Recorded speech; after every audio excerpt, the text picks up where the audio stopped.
Your presence is heaven to me.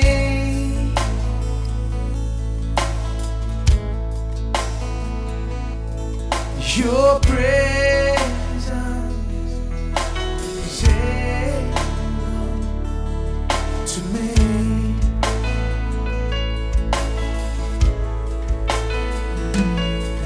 Your presence is heaven to me.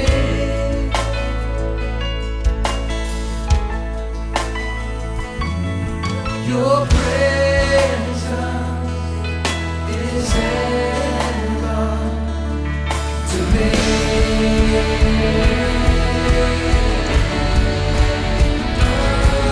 To me.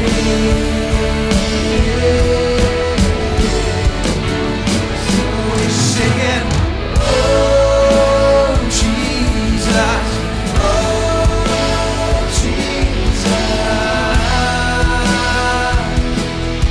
your presence is heaven to me. Oh Jesus, oh Jesus, your presence, everybody.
Bible कभी नहीं कहती कि शैतान का आपके ऊपर में अधिकार है। बाइबल कभी नहीं कहती कि शैतान का आपके ऊपर में अधिकार है, लेकिन बाइबल कहती कि आपका शैतान के ऊपर में अधिकार है। कोई भी आपको ऐसी उल्टी बात न बताए दोस्तों, शैतान के ऊपर आपके पास अधिकार है। आमीन। अब मेरे साथ निकाले मत्ती रचित सुसमाचार अध्याय 28, मत्ती 28। तो यीशु ने राज्य और अधिकार किया। फिर उसने 12 लोगों से कहा, 12 प्रेरितों से, कैसे राज्य अधिकार करे। उन्होंने राज्य अधिकार किया, गए, दुष्ट आत्माएं निकाली, बीमार चंगे किए, प्रभु राज्य का प्रचार किया, प्रभु के राज्य को लाया, परमेश्वर के राज्य में लोगों को लेकर आए। और फिर 70 को भी यही करने के लिए कहा। उन्हें राज्य और अधिकार करने के लिए सिखाया गया। वो बाहर गए और शैतान की सामर्थ के ऊपर में राज्य अधिकार किया। वो इसमें बहुत ही माहिर हो गए। शैतान तो भागा और उन्होंने कहा कि ओ, हम तो बहुत ही आनंदित हुए, क्योंकि जब हम तेरे नाम को लेते हैं तो दुष्ट आत्माएं भागती हैं। उन्होंने कभी अनुभव नहीं पाया था कि इतने ऊंचे होकर वो शैतान की सारी शक्तियों पर राज्य करे। पहले तो शैतान उनके ऊपर में था, लेकिन अब वो बहुत ही आनंदित हो गए। उन्होंने कहा, मेरे प्रभु, हमने आपका नाम लिया और दुष्ट आत्माएं भागती हैं।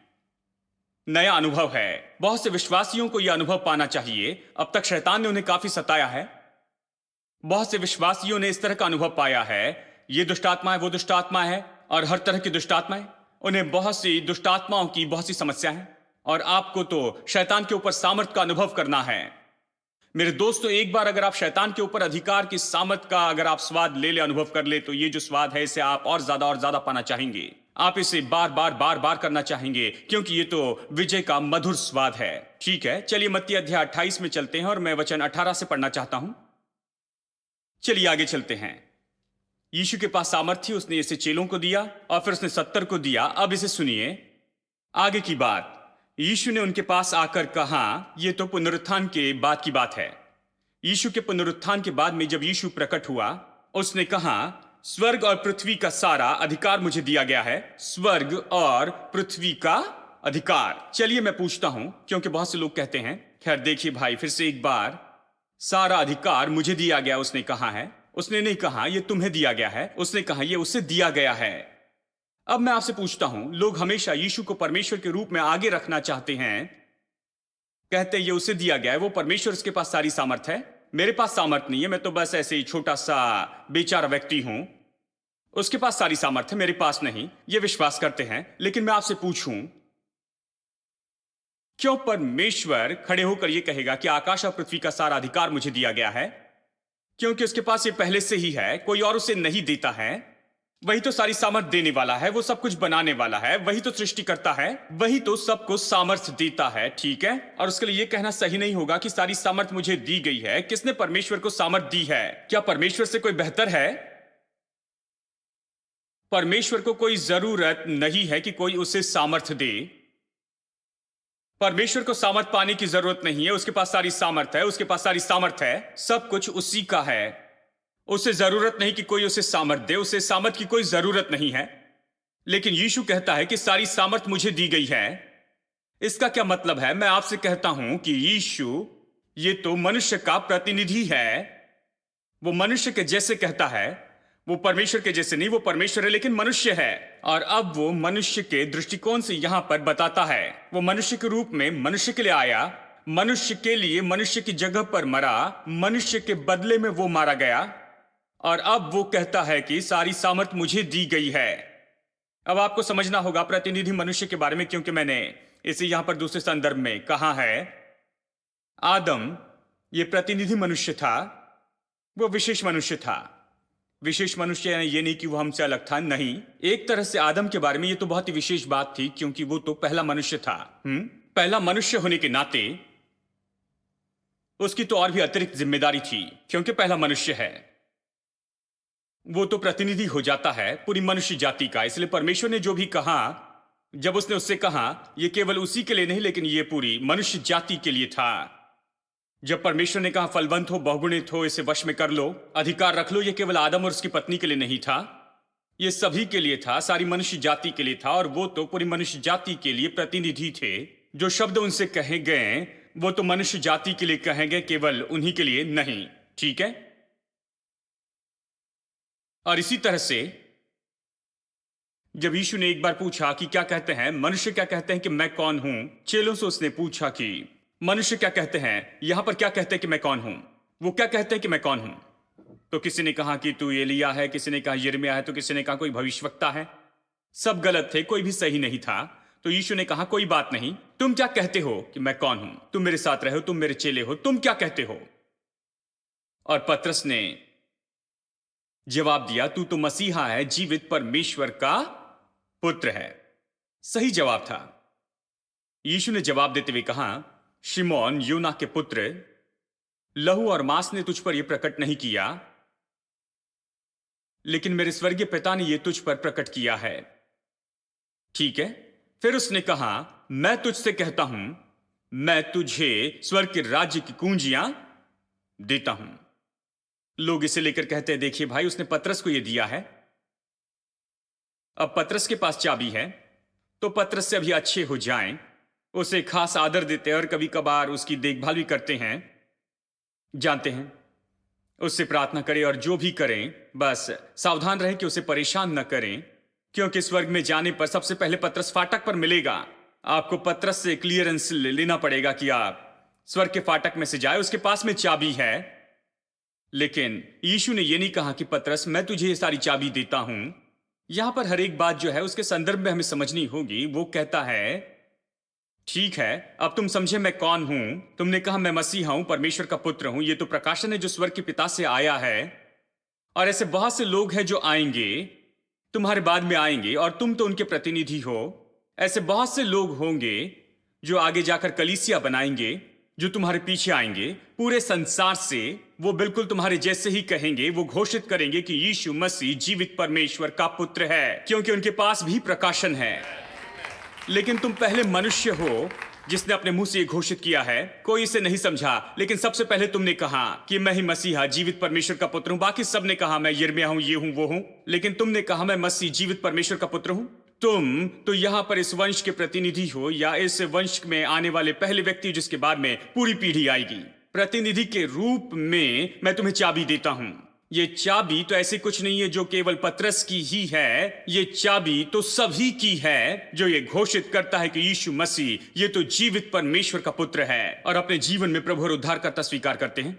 फिर उसने कहा जो कुछ तुम पृथ्वी पर बांधते हो वो स्वर्ग में बंध जाएगा, और जो कुछ तुम पृथ्वी पर खोलते हो स्वर्ग में खुल जाएगा। ये केवल पतरस के लिए नहीं है मेरे दोस्तों। यदि ये केवल पतरस के लिए होता है तो इस वचन को आप भूल जाइए, क्योंकि इसका हमसे कोई संबंध नहीं और पतरस तो चला गया है। ये तो हर एक के लिए है।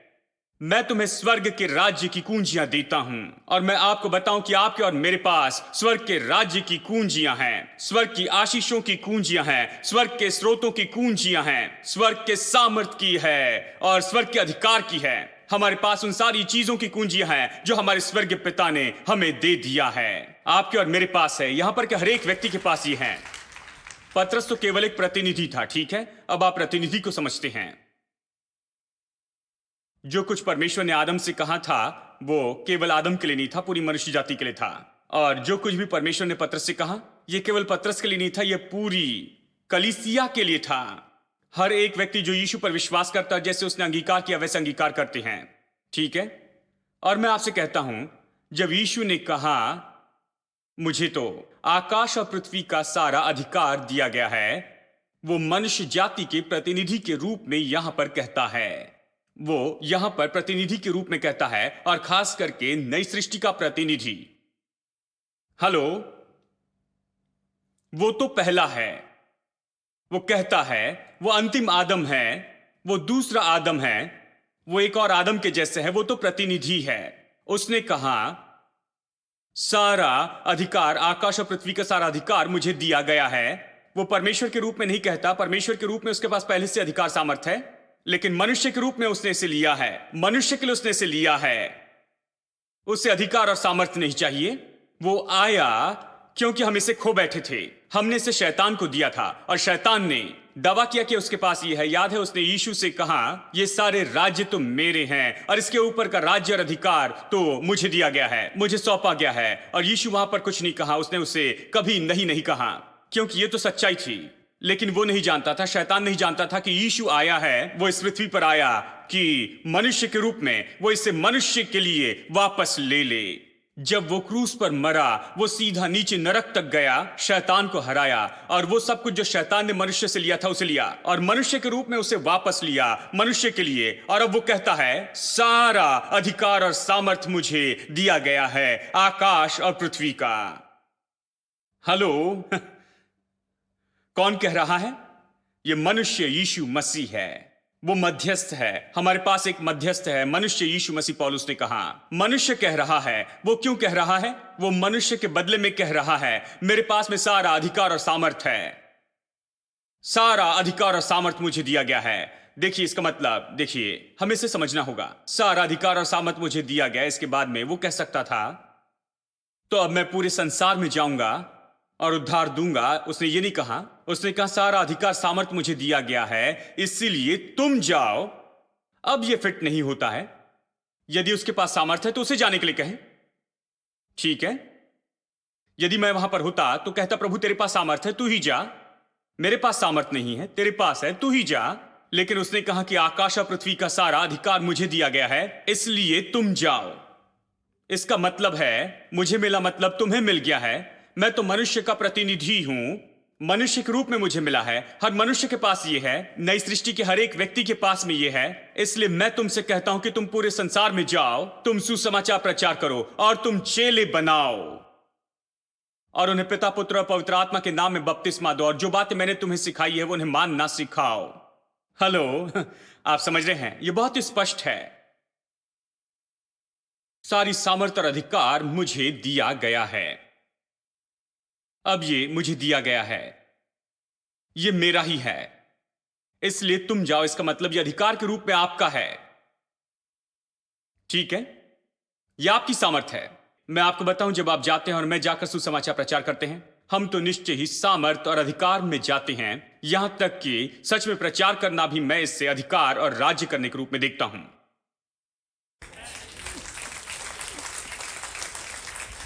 प्रचार करते समय मैं राज्य और अधिकार करता हूं। किस पर राज्य अधिकार करता हूं? मैं यहां परमेश्वर के द्वारा नियुक्त मनुष्य के रूप में खड़े होता हूं, जिसे शत्रु की सारी सामर्थ के ऊपर अधिकार दिया गया है, और हमें यह सामर्थ दी गई है कि हम शैतान को वश में कर ले। मैं यहां पर एक प्रतिनिधि के रूप में खड़े होता हूं, उसके लिए मैं राज्य अधिकार करता हूं।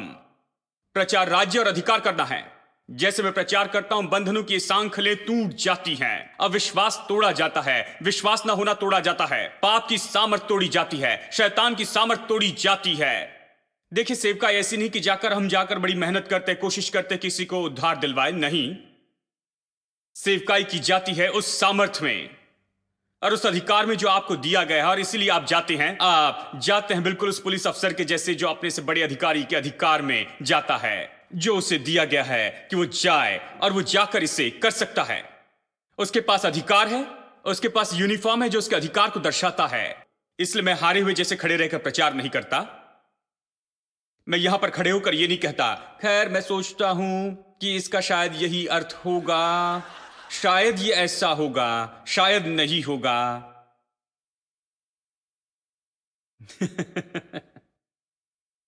मैं ऐसा नहीं करता। मैं यहां खड़ा होता हूं यह पूरी तरह जानते हुए कि परमेश्वर का राज्य इसी के बारे में है। मैं इसकी घोषणा करता हूं।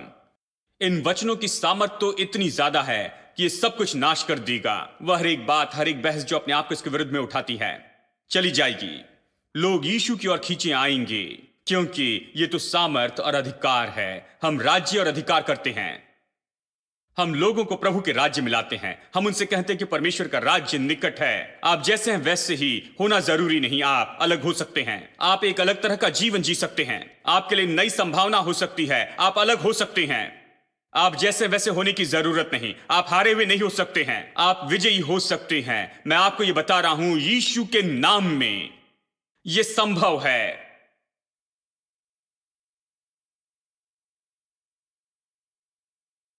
राज्य और अधिकार करना। जब आप सुसमाचार बताते हैं, राज्य अधिकार करते हैं।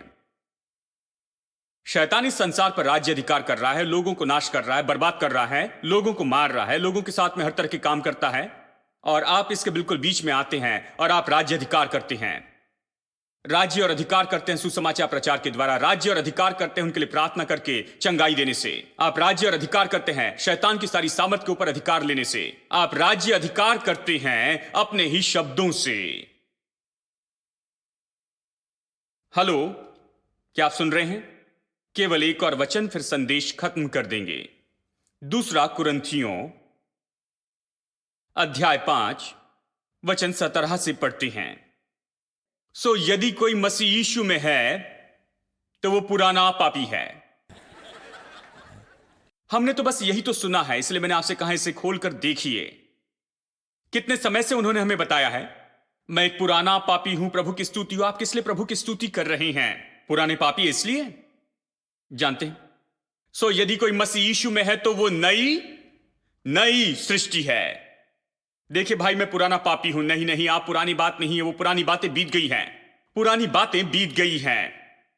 मैं ये नहीं कहता, बाइबल कहती है पुरानी बातें बीत गई हैं। देखो, सब कुछ नया हो गया है। अब आप वो चीजें न ले जो मर गई, खत्म हुई। देखिए, वो सारी बातें तो चली गई हैं। पुरानी बातों को जिंदा मत कीजिए। कुछ लोग आकर आपसे कहेंगे पुराने जमाने की चर्चा करते हैं। जानते आप पहले कैसे थे? मुझे पता है कैसे थे। खैर, मुझे पता नहीं मैं पहले कैसे था। क्योंकि वो तो समुंदर के तह में चला गया है। परमेश्वर ने उसे लेकर इतना दूर फेंक दिया, जैसे कि पूर्व से पश्चिम दूर है उतना दूर फेंक दिया। उसने मुझसे दूर किया, उसे भूल गया है। उसने कहा मैं इसे स्मरण न करूंगा। उसने कहा मैं नई सृष्टि हूं, और पुरानी बातें बीत गई हैं और सब कुछ नया हो गया है। आमेन। ठीक है, इसे सुनते हैं। और सब बातें परमेश्वर की ओर से हैं, जिसने मसीह के द्वारा अपने साथ हमारा मेल मिलाप किया और हमें मेल मिलाप की सेवा सौंप दी है। देखिए, उसने हमें नई सृष्टि बनाया है, परमेश्वर से मेल मिलाप किया है। यह उद्धार के बारे में कहता है कि कैसे हम पहले पापी थे लेकिन अब नई सृष्टि हैं। ठीक है, लेकिन यहीं पर नहीं छोड़ता है, लेकिन यहां पर आगे कहता है कि उसने हमें एक काम दिया है, मेल मिलाप की सेवा दी है, हमें दूसरे लोगों को यीशु के पास में लाना है। और फिर यह कहता है, अर्थात परमेश्वर ने मसीह में होकर अपने साथ संसार का मेल मिलाप कर लिया और उनके अपराधों का दोष उन पर नहीं लगाया। मतलब उसने उनके पापों को अपने मन में नहीं रखा है। चलिए और भी सरल शब्दों में आपको मैं इसे बता दूं, उनके पाप अभी कोई समस्या नहीं, क्योंकि उसने क्रूस पर उन्हें अपने ऊपर उठा लिया है और उससे निपट लिया उस क्रूस पर, और इसलिए एक पापी के पाप अब कोई समस्या नहीं है। अब वो रोक नहीं सकते कि वो यीशु के पास ना आए और उसके लिए जो भी प्रभु ने किया उसका आनंद उठाएं। पापियों के पाप अब समस्या नहीं है। पापियों में बस यही तो समस्या है, अविश्वास की। वो आता नहीं है, वो यीशु को अपना प्रभु और उद्धारकर्ता नहीं मानता है। तो ये कहता है, और उनके अपराधों का दोष उन पर नहीं लगाया, और उसने हमें मेल मिलाप का वचन हमें सौंप दिया है। यानी ये कहता है उसने हमें मेल मिलाप का वचन सौंप दिया, मतलब हम मेल मिलाप के वचन का प्रचार करती हैं। हम ऐसे वचन प्रचार करते हैं जो कहते हैं, नहीं, परमेश्वर तुम्हारे पाप भूल गया है, परमेश्वर ने आपके पापों को दूर कर दिया, उसने आपके पापों से यीशु के द्वारा पहले ही निपट लिया है, आपके पापों को दूर किया है। आपके पाप अभी समस्या नहीं है, क्योंकि उद्धारक आ चुका है, उसने पाप की समस्या से निपटा है। अब आप आकर उद्धार को प्राप्त कर लो, क्योंकि उद्धारक आ गया और उसने पाप की समस्या को दूर किया है। यही हमारा संदेश है, यह शुभ संदेश है। शुभ संदेश ये नहीं है कि एक दिन तुम सब नरक में जाओगे और वहां जलते रहोगे। यह शुभ संदेश नहीं, यह बुरा संदेश है। खैर, यही तो सत्य है भाई। हाँ, लेकिन जानते हैं, आप इस तरह नहीं रखते हैं। जानते हैं, ऐसे शुरू नहीं करते हैं। जानते हैं, यह शुरू करने का अच्छा तरीका नहीं है। आप उन्हें सत्य बताएं, और सत्य यह है कि आपके पाप अभी समस्या नहीं है। आपके पाप आपको नरक नहीं भेजेंगे। आपके पाप अब कोई समस्या नहीं है। यीशु पर विश्वास कीजिए, यीशु पर भरोसा कीजिए, उसके पास में आइए। आपके पास मेल मिलाप का वचन है। सब लोग कहें मेल मिलाप का वचन है, मतलब आपके पास प्रचार करने के लिए कुछ है, और वो ये है, यीशु के पास में आइए। उसने आपके पापों को क्षमा किया है, उसने पापों से निपटा है। उस उद्धारक पर विश्वास करें। सो हम मसीह के राजदूत हैं। कितना अद्भुत शब्द है। वो हमें राजा कहता है, हमें याजक कहता है, अब राजदूत कहता है। मुझे राजदूत शब्द पसंद है। सब लोग कहें राजदूत। अब देखिए, राजदूत बहुत ही महत्वपूर्ण व्यक्ति है। वो पूरे देश का प्रतिनिधित्व करता है दूसरे देश में। तो जब वो कहता है, वो इस तरह नहीं कहता है, जानते हैं, मैं सोचता हूं कि ये करना बहुत ही अच्छा तरीका होगा, मैं सोचता हूं ये अच्छा है। नहीं, वो हमारी जैसे बातें नहीं करता है। जब वो अपना मुंह खोलता है तो बड़ा सावधान होता है, क्योंकि वो तो दूसरे राज्य के शब्द कहता है। हर एक शब्द लिखा जाता है, हर एक शब्द को मोल कर ही उसे कहना है, क्योंकि उसके शब्द उस सरकार के शब्द के रूप में लिए जाएंगे, उस राज्य के। यानी उसके शब्द राजदूत के रूप में सावधान होने चाहिए। मैं सोचता हूं हमारे शब्द भी बहुत सावधानी से होने चाहिए, क्योंकि हमारे पास में मेल मिलाप का वचन है। हम राजदूत हैं। मानो परमेश्वर हमारे द्वारा समझाता है। हम मसीह की ओर से निवेदन करते हैं कि परमेश्वर के साथ मेल मिलाप कर लो। ये क्या है? हम आपके पास में आकर कहते हैं, आओ और परमेश्वर से मेल मिलाप कर लो। हम राजदूत का काम करते हैं। उसने सब कुछ किया है और उसने हमें संदेश दिया है। हम वो संदेश बताते हैं, बस इतना ही। Every praise is to our God. Every word of worship with one accord. Every praise is to our God. Sing hallelujah to our God. Glory, hallelujah is to our God. Every praise is to our God. Come on, everybody. Every praise is to our God. Every word of worship with one accord. Every praise is to our God. Sing hallelujah to our God. Glory, hallelujah is due our God. Every praise is to our God.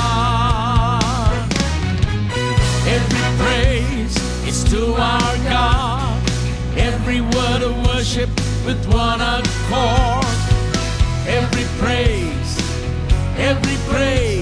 is to our God. Sing hallelujah to our God. Glory, hallelujah is due our God. Every praise is to our God. Every praise is to our God. Every word of worship with one accord.